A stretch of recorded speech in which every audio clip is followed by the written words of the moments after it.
Hello बच्चों, कैसे हो आप सब। उम्मीद करता हूँ आप सब बढ़िया होंगे। और आज की इस क्लास में हम बात करने वाले हैं, तो यहाँ पर हम लिख लेते हैं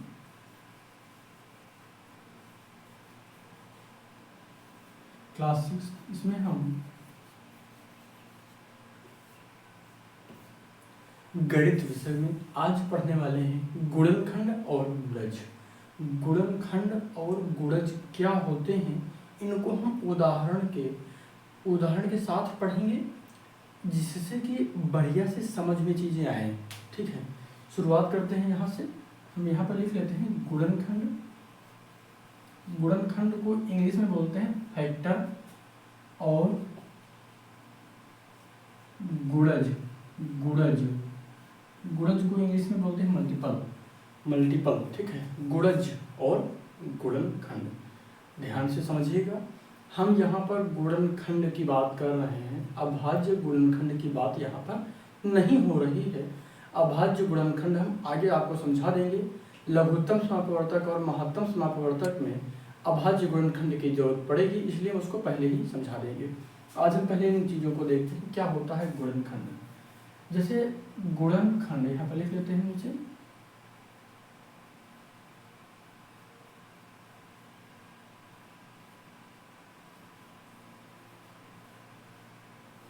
गुणनखंड इसको इंग्लिश में क्या बोलते हैं, फैक्टर।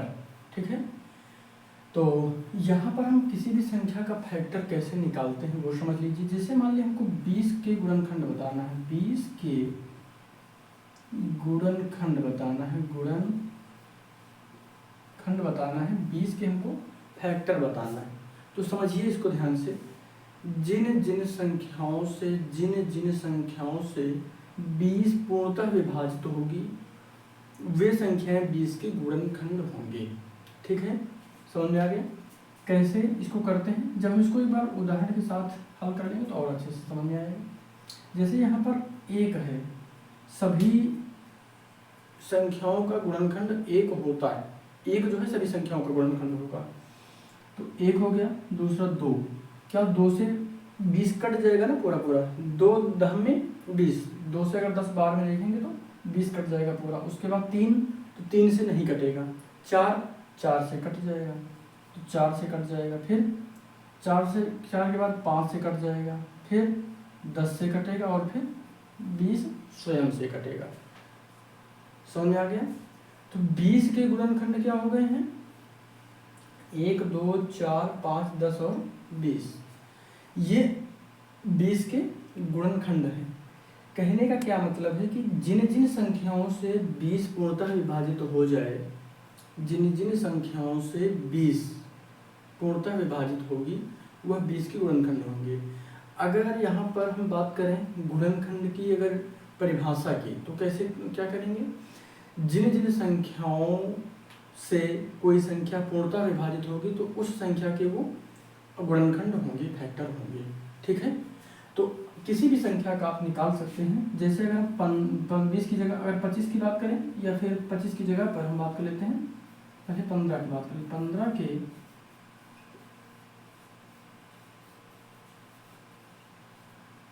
गुणनखंड, तो 15 के गुणनखंड क्या होंगे, तो पहला हो जाएगा 1। ठीक है, उसके बाद 2 से कटेगा, नहीं कटेगा, फिर 3 से, तो यहाँ पर क्या आ जाएगा 3, फिर उसके बाद 5, और उसके बाद डायरेक्ट 15। तो 15 के गुणनखंड कितने हो जाएंगे, ये इन संख्याओं से 1 से पूरा कटेगा, 3 से कटेगा, 3 बचे 15, 5 से 3 बार में कटेगा, 15 से एक बार में फिर से कट जाएगा। क्लियर हो गया। किसी भी संख्या का गुणनखंड आप निकाल लीजिए, है ना, कोई दिक्कत नहीं होगी। किसी भी संख्या का निकाल लीजिएगा, आराम से करके चेक करिएगा। 15 जैसे 25 का चेक कर लेते हैं एक बार। 25 के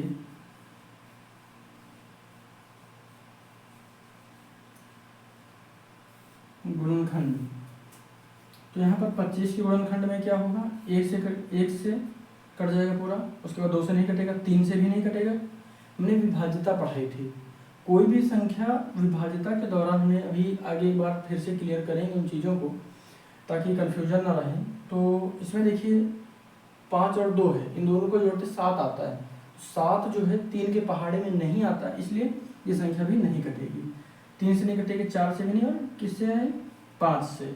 उसके बाद 5 के अलावा सीधा या डायरेक्ट अब खुद से ही कटेगी, इसके अलावा कोई ऐसी संख्या नहीं जिससे विभाजित होगी। तो ये हो गए इसके गुणनखंड। किसी भी संख्या के हम गुणनखंड निकाल सकते हैं, इसमें कोई भी दिक्कत अब आपको नहीं होगी। अब हम बात कर लेते हैं गुणज की, मल्टीपल की बात करेंगे। यहाँ पर गुणज होगा, यहाँ पर गुणज नहीं होगा, गुणज इसको इंग्लिश में बोलेंगे मल्टीपल।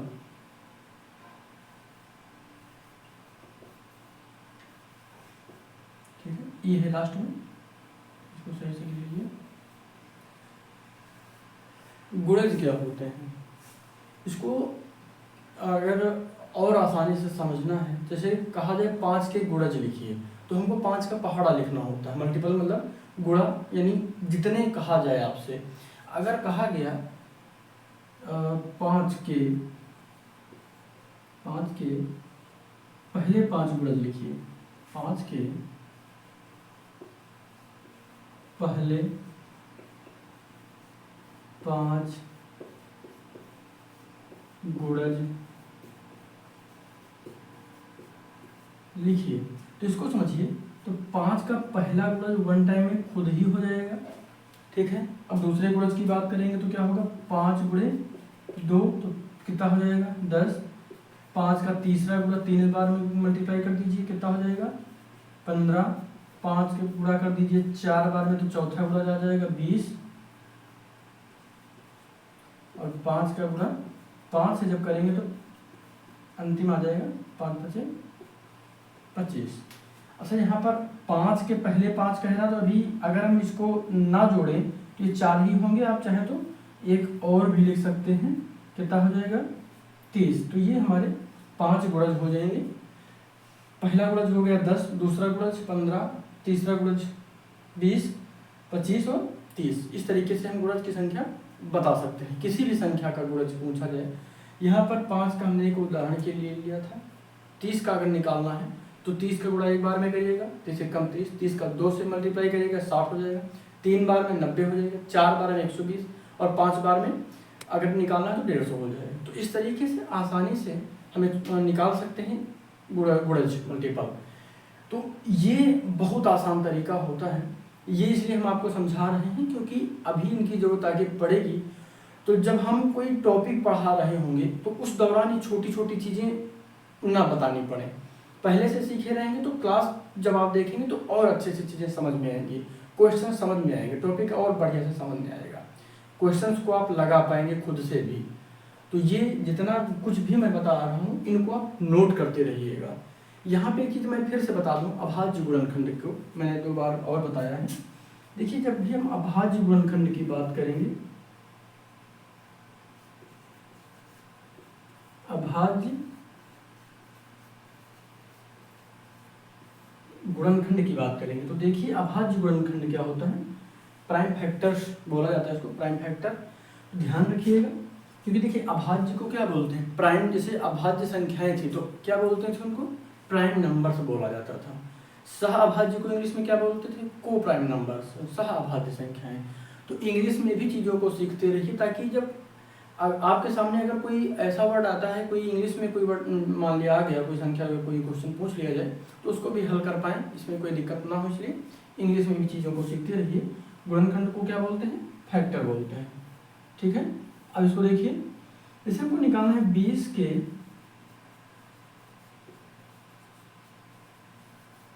अभाज्य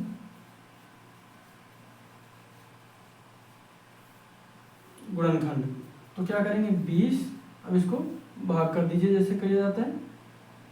कई बार पता है 2 से करेंगे तो कितना होगा 10 आएगा।